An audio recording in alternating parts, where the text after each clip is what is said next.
Good morning students, welcome to Hindi class. बच्चों हमने अपनी पिछली वाली क्लास में जो है आपका लेसन 16 पानी की कहानी पढ़ा था हमने। ठीक है, इसका कुछ भाग हमने व्याख्या कर ली थी, यानी भाग 1 हमने कर लिया था। आज की जो इस क्लास में हम उसके आगे का व्याख्यान कार्य करेंगे। ठीक, तो हम लोगों ने पिछली बार जो है 97 पेज तक हमने पढ़ लिया था बच्चों। ठीक, और आज हम पढ़ेंगे 97 से स्टार्ट करेंगे। मिस 97 में क्लास लाइन है सिर्फ। तो देखिए हमने यहाँ तक पढ़ लिया था कि पानी जो है लेखक को अपनी कहानी बता रही थी, और उसकी जो बूंद है लेखक को अपनी कहानी बता रही थी, और वो बता चुकी थी कि ऑक्सीजन और हाइड्रोजन जो है ये मेरे पूर्वज है, क्योंकि इनकी रासायनिक क्रिया के कारण ही मेरा जन्म हुआ था। और उन्होंने बताया कि जब मेरा जन्म हुआ, वाष्प हुई, तो वो जो दोनों गैसें लपटों के माध्यम से विद्यमान है, वो भयानक लपटें जब हो रही थी तो मैं उनमें वाष्पित होकर उड़ गई, वाष्प बनकर मैं उसमें उड़ गई। और लेखक ने बताया, पूछा फिर उनसे कि अच्छा तो फिर तुम पानी कैसे बनी दोबारा से, और अब बूंद क्या बताती है सुनेंगे हम। कह रहे लेखक ने पूछा, लेकिन तुम उन लपटों से पानी कैसे बन गई? मुझे ठीक पता नहीं। हाँ, ये सही है कि हमारा ग्रह ठंडा होता चला गया, और मुझे याद है कि अरबों वर्ष पहले मैं हाइड्रोजन और ऑक्सीजन, यह हाइड्रोजन और ऑक्सीजन जो है ना शब्द, ये बेटा हाइड्रोजन और ऑक्सीजन के लिए ही प्रयोग किया गया है। इनका नाम हाइड्रोजन मीन्स हाइड्रोजन और ऑक्सीजन मीन्स ऑक्सीजन। कह रहे इनकी मुझे सिर्फ इतना याद है, बूंद बताती है कि मुझे केवल इतना याद है कि अरबों वर्ष पहले हाइड्रोजन और ऑक्सीजन की रासायनिक क्रिया के कारण मैं उत्पन्न हुई थी। उन्होंने आपस में मिलकर अपना प्रत्यक्ष अस्तित्व गंवा दिया और मुझे उत्पन्न किया। मैं उन दिनों भाप के रूप में पृथ्वी के चारों ओर घूमती फिरती थी। उसके बाद न जाने क्या हुआ, जब मुझे होश आया तो मैंने अपने आप को ठोस बर्फ के रूप में पाया। मेरा शरीर पहले भाप रूप में था और अब अत्यंत छोटा हो गया है। वह पहले से कोई 70वां भाग रह गया है। मैंने देखा मेरे चारों ओर असंख्य साथी बर्फ बने पड़े हैं। जहां तक दृष्टि जाती है बर्फ के अतिरिक्त कुछ दिखाई नहीं देता था। जिस समय हमारे ऊपर सूर्य की किरणें पड़ती थी तो सौंदर्य बिखरता था। हमारे साथी ऐसे भी थे जो बड़ी उत्सुकता से आंधी में ऊंचा उड़ने, उछलने कूदने के लिए कमर कसकर तैयार थे। देखिए बच्चों, जब बूंद जो है वाष्प बनकर उड़ गई, ठीक, वो बादल बन गई। फिर उसके बाद जब बादल ठंडे हो जाते हैं ना, तब वह फिर से बरस जाते हैं, और फिर से बरस कर हो सकता है ये कहीं पर्वतों पर गिर गई हो, तो वहां ये बर्फ के रूप में जम गई। बूंद बता रही कि जब मुझे होश आया तो मैंने देखा कि मैं तो बर्फ के रूप में हूँ, और मेरे और साथी आसपास बर्फ के रूप में जमे पड़े हैं। तो कह रहे कि वो बड़ा आनंद का समय था हमारे लिए। क्यों? लोग हमारे से खेलने के लिए आते थे, सैलानी आते हैं ना बेटे, टूरिस्ट बर्फ वगैरह पे खेलने आते, और कभी कभी तो हवा के माध्यम से हम उड़ते थे वहां से। जो ताजी ताजी बर्फ गिरती है ना बच्चों, जब हवा चल रही होती है, ठंडी ठंडी हवा, तो वो बर्फ सारे में फैल जाती है, उड़ जाती है। हवा के साथ जो बर्फ के छोटे छोटे कण होते हैं, यानी ड्राई आइस बढ़ती है मीन्स, तो वो उड़ने लगती है।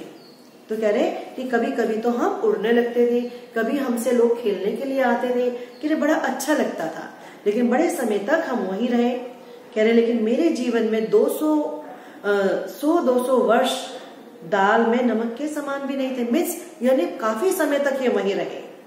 कह रहे मैंने ऐसे दीर्घ जीवी से वार्तालाप करते जान अपने आप को धन्य समझा। लेखक कह रहे कि वो बूंद यानी बहुत लंबी है, यानी बहुत उम्र की है।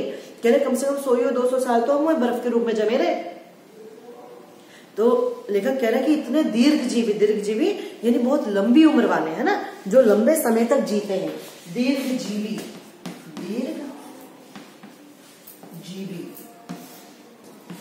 लंबे समय तक जीने वाला, लंबे समय तक जिंदा रहने वाला,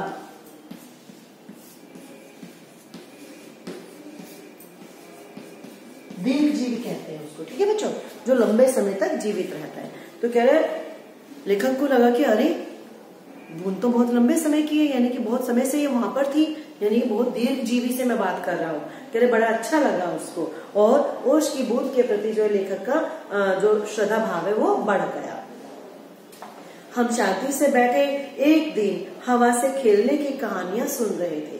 बूंद बता रही है बेटा कि अचानक ऐसा हुआ कि मानो हम सरक रहे हों।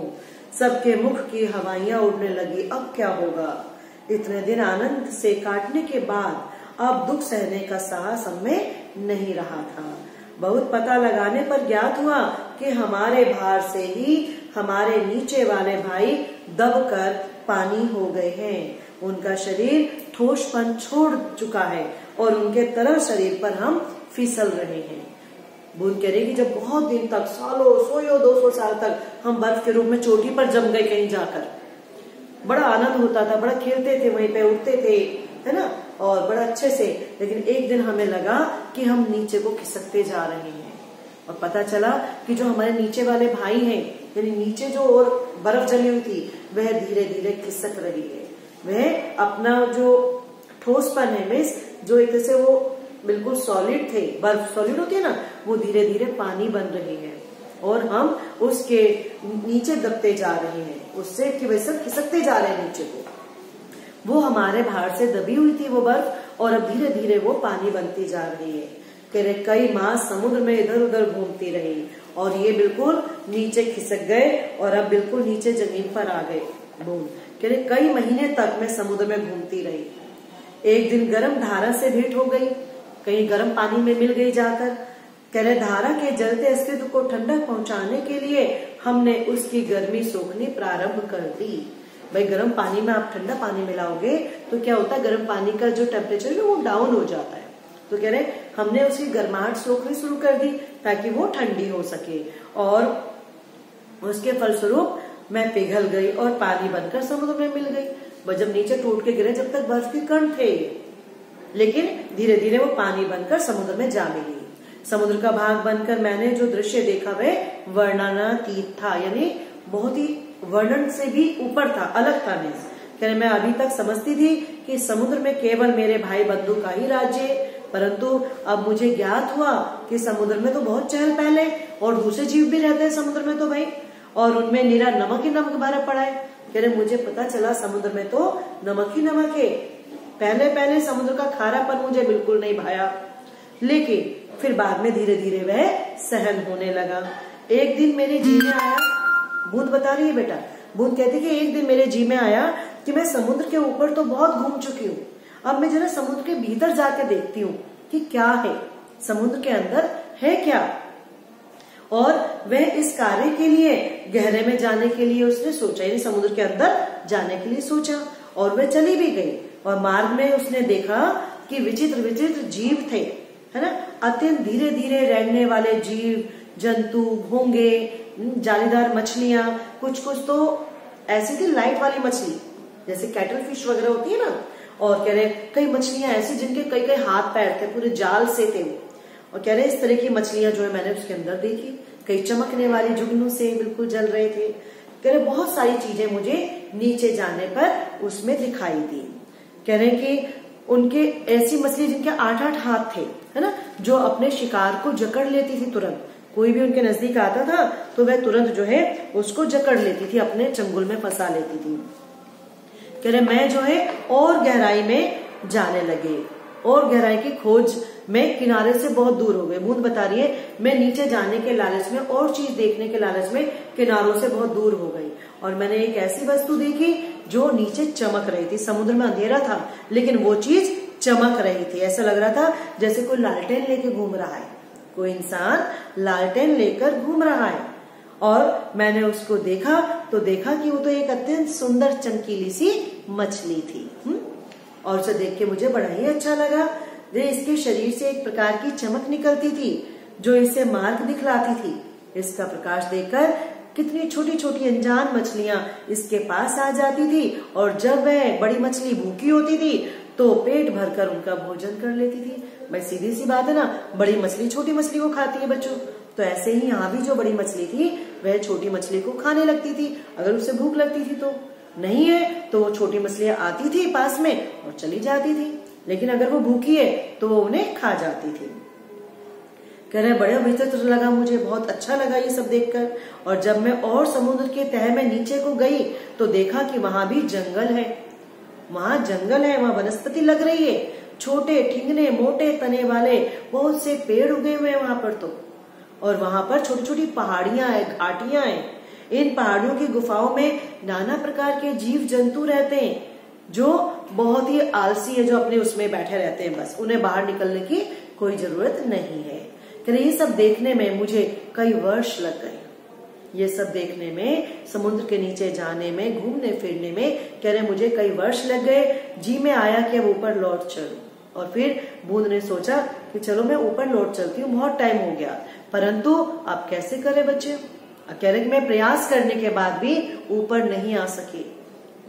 क्यों नहीं आ सके ऊपर? क्योंकि उसके ऊपर तो बहुत सारा पानी आ चुका था, है ना। कह रहे कि मैं अथक प्रयास करने के बाद भी ऊपर नहीं आ सकी, क्योंकि मेरे ऊपर 3 मील मोटी लंबी परत थी। यानी मैं पानी के बहुत नीचे पहुंच चुकी थी, मतलब वो पानी के बहुत नीचे पहुंच चुकी थी और मैं चाहकर भी अब समुद्र के ऊपरी तह पर नहीं आ पाई। कह रहे मैं भूमि में घुसकर जान बचाने की मैंने चेष्टा की। यह मेरे लिए कोई नई बात नहीं थी।